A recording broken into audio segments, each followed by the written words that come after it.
Fala pessoal, tudo bem com vocês? Mais uma vez aqui estamos para estudarmos Lei de Acesso à Informação. É a sequência das aulas que eu tenho disponibilizado para vocês. Peço encarecidamente que vocês já acompanhem esse canal, curtindo, compartilhando e, logicamente, se inscrevendo para que vocês possam ter acesso aí ao conteúdo de direito, um conteúdo sério, um conteúdo completo.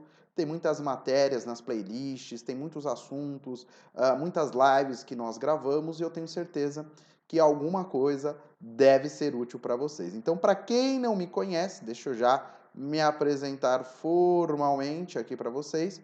O meu nome é Leonardo, esses daqui são os meus contatos, né? Meu e-mail, redes sociais, acompanhem os meus trabalhos, assim vocês ficam sabendo aí das novidades, dos conteúdos que são divulgados e, logicamente, se tiver qualquer dúvida, necessidade, estarei aí à disposição para que vocês possam ter mais e mais conteúdo, clareza nos estudos e no conhecimento que vocês tanto buscam. É isso. Bom, podem contar comigo. Mas vamos lá, sem mais enrolações, né? Vamos começando, já que o que vocês querem aqui é conteúdo, certo? Sem muita frescura, né? A lei de acesso à informação é 12527.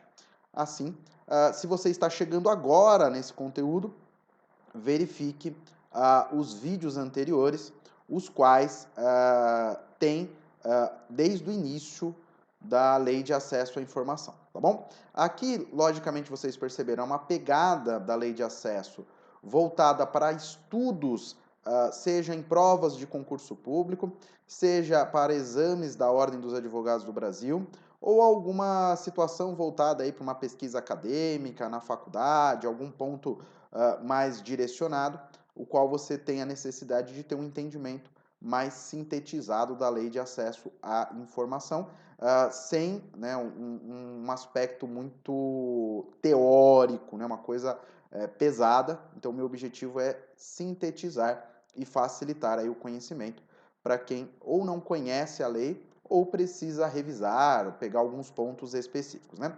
Então, vamos lá. Como eu mencionei anteriormente, a lei de acesso não é somente acesso, quando que, na verdade, existem situações sigilosas, e nós já estudamos os níveis de sigilo, né? Agora nós vamos verificar o que a lei estabelece de sigilo propriamente dito, né? Então, o que um prefeito, um governador, o que as autoridades, né, podem decretar em termos de sigilo aqui no nosso país, tá bom? A primeira situação é como se fosse algo genérico, né? Então aqui é um gênero. Então são consideradas imprescindíveis, ou seja, necessárias, né? É fundamental para a segurança da sociedade ou do Estado. Então, quando for necessário para a segurança da sociedade ou do Estado, aí pode classificar, né? Então, a palavra classificação, se for cobrado de vocês, já significa que é sigilo. Classificação é sigilo, tá? Nos casos que nós iremos trabalhar na sequência, tá bom? Então, vamos lá. Às vezes as questões cobram somente essa base genérica, tá? Então já fiquem espertos, já fiquem atentos. Mas vamos item por item. A primeira coisa que eu gosto de destacar não é nem a situação, mas isso daqui, pessoal. Isso tem que ser o destaque. Porque se a questão não mencionar isso daqui, ó, pôr em risco, ter prejuízo, prejudicar, algo nesse sentido, e colocar só a sequência está errado, tá? Então vocês devem se atentar ao pôr em risco, né? Prejudicar, causar um prejuízo. Isso tem que estar muito claro para vocês, tá bom? Então, pôr em risco o quê? A defesa e a soberania nacional ou a integridade do nosso território. Então vejam, pessoal, a lei ela reservou um aspecto de cuidado, né, do Estado com relação ao nosso território, né, que por vezes pode ser atacado, né, por outros países, os quais podem ter objetivos ah, indevidos, né, para não dizer outra coisa, com relação às nossas, os nossos bens, os nossos patrimônios, né? Nós temos aqui uma reserva natural, nós temos uma reserva de petróleo, nós temos muitas qualidades, então o Brasil ele precisa ter cuidado, né, controle com essas circunstâncias, né, e as autoridades competentes, quando se trata desse tema, deve, né, segundo a Lei de Acesso à Informação, declarar, decretar aquele assunto, aquela pesquisa, aquela informação como sigilosa, certo? Então vamos para a próxima circunstância. Não? Percebam esse detalhe, pessoal, prejudicar ou pôr em risco. Isso aqui tem que estar muito claro para vocês. Isso não pode faltar numa questão de prova, né? Você tem que deixar claro que caso tenha acesso, vai prejudicar. Então, por isso que esse começo ele é fundamental. Não sejam apressados, tá? Aí vamos lá. A condução de negociações ou as relações internacionais do nosso país ou que tenham sido fornecidos em caráter sigiloso por outro país e aí esse país, no caso, tenha solicitado o sigilo, tá? Então, quando puder colocar em risco as negociações internacionais, essa situação vai ser tratada como sigilosa, né? Natural, eu costumo brincar com os meus alunos, né? Quando você está negociando, né, a aquisição de um veículo, de uma casa, você não sai avisando para todo mundo. O pessoal até brinca, né? É para não ter nenhum olho gordo, né? Para ninguém atravessar, para não ter alguém querendo prejudicar o negócio, né? Exatamente. Agora imagina as relações internacionais, né? Países querendo atravessar os negócios. Então, portanto, se faz necessário estabelecer o sigilo. Lembrando, né, pessoal, o sigilo não é eterno, ele tem os seus níveis, portanto, aqui é uma reserva do Estado que se faz necessária e, logicamente, né, o Estado tem que usar com bom senso, né, tem que usar com parcimônia também para não extrapolar essas questões. Né? Então, imaginando que essas negociações elas são necessárias se manterem sigilosas por um período, né? Pôr em risco a vida, a segurança ou a saúde da população, né? Então é natural, por exemplo, as companhias que fazem tratamento de água, né?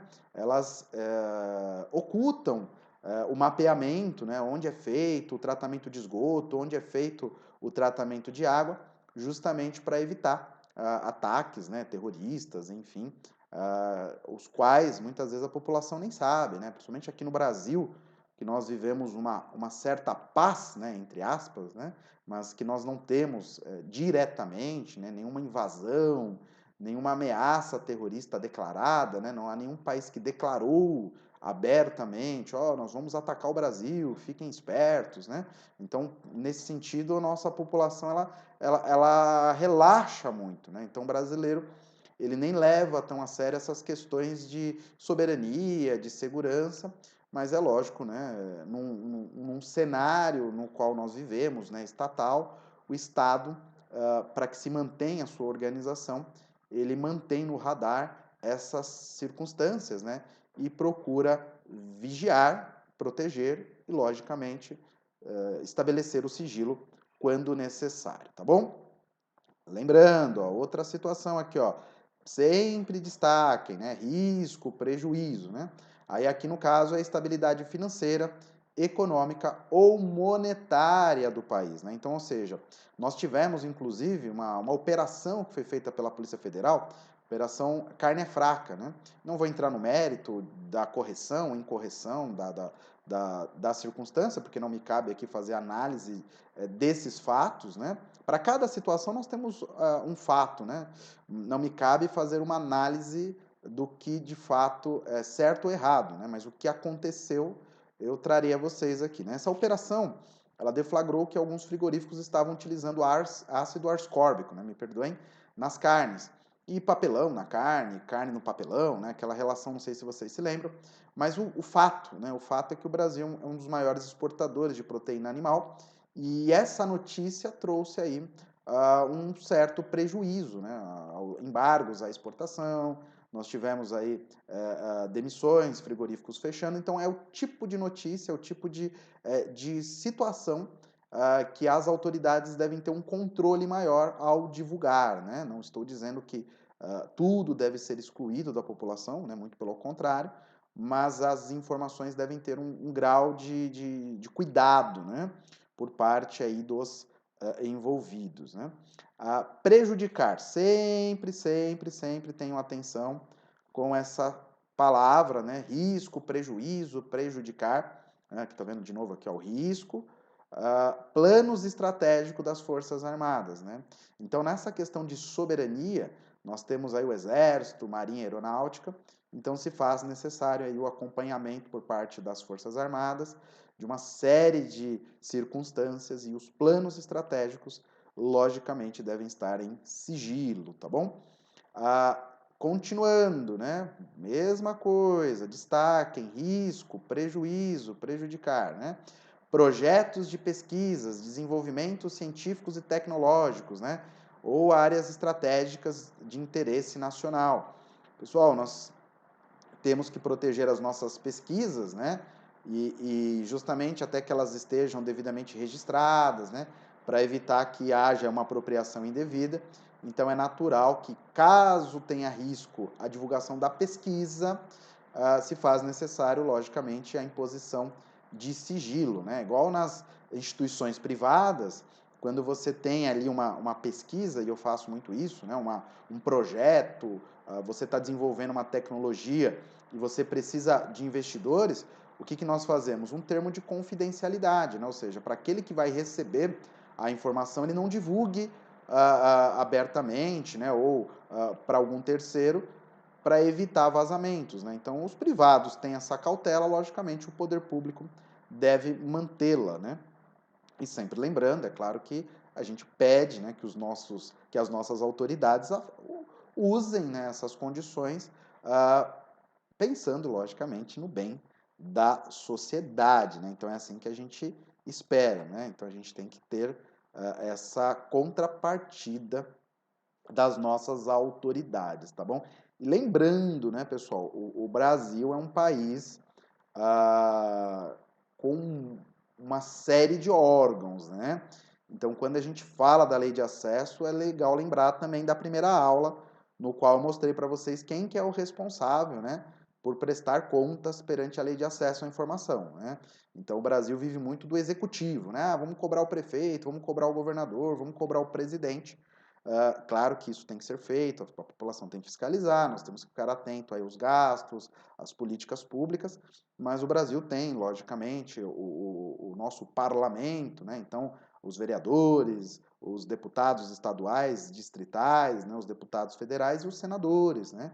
Nós temos também o Poder Judiciário, né? Os juízes, desembargadores, ministros, né? Nós temos o Ministério Público, nós temos os tribunais de contas, né? Então, ou seja, são muitos órgãos, poderes, instituições, e sem falar, logicamente, da administração indireta, que também a população não pode esquecer, né? Que tudo isso faz parte de um conjunto, né?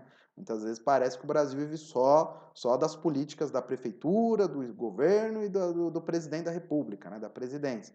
E o brasileiro esquece um pouquinho que outras medidas são tomadas por outras autoridades, então nós temos que ficar atentos a todas elas, né? Seja para situações positivas, né? Para ficarmos atentos às políticas positivas e também, logicamente, as políticas que de repente são mais negativas, que a gente possa cobrar, né? Ficar atentos, né? Então vamos ter mais consciência política, né? Porém, risco, sempre lembrando a palavra risco, tá? Não pode ficar de fora a segurança de instituições ou de altas autoridades, né? Altas autoridades, logicamente a lei não destacou, né? Mas a gente entende, né? Como presidência, os próprios poderes, né? Os deputados, senadores, os ministros do judiciário, né? Os desembargadores, como eu disse, a lei não entrou em detalhes, tanto nacionais quanto estrangeiras, né? Então, por exemplo, os embaixadores, os cônsuls, né? Então, enfim, são proteções dadas às nossas autoridades e também às autoridades estrangeiras e seus familiares, né? De novo, aqui, ó, comprometer, né? Então, isso aqui tem que estar muito, muito, muito em destaque, né? A atividade de inteligência, investigação ou fiscalização, seja em andamento, relacionada com a prevenção e repreensão de infrações, né? Então, aqui você põe a polícia, você coloca as agências reguladoras, né? A Agência Nacional de Saúde, as agências de diversas, né? De trânsito, de agências de aéreas, né, ANAC, enfim, qualquer situação voltada para fiscalização, a própria questão tributária, né, então a Receita Federal, os auditores estaduais, enfim, qualquer que seja, né, a competência fiscalizatória, é natural que haja um sigilo, justamente porque a divulgação de um ato de fiscalização pode coibir aí ou até atrapalhar, logicamente, essa prática da qual eles querem fiscalizar, né? Então isso é fácil até de se entender, mas fiquem atentos, porque às vezes a questão, se é uma prova de concurso, por exemplo, eles já vão direto, né? As atividades de fiscalização são sigilosas. Não, só aquelas que, se divulgadas, possam comprometer a atividade. Então isso é muito comum, né? Pessoal, então por aqui nós encerramos o conteúdo de hoje. Espero que vocês tenham gostado. Foi um conteúdo muito rápido, não quis tomar muito tempo de vocês, mas peço que vocês tenham atenção, leitura, releitura e sejam objetivos, tá? Isso vai ajudá-los bastante. E lembrando aqui, ó, quem chegou até o final, gostou do conteúdo, não se esqueçam de prestigiar o trabalho aqui do professor, que tanto tem carinho por vocês, tá? Então, acompanhem os meus trabalhos nas redes sociais e divulguem, se possível, para os amigos de vocês, tá bom? Um grande abraço e até a próxima aula. Valeu!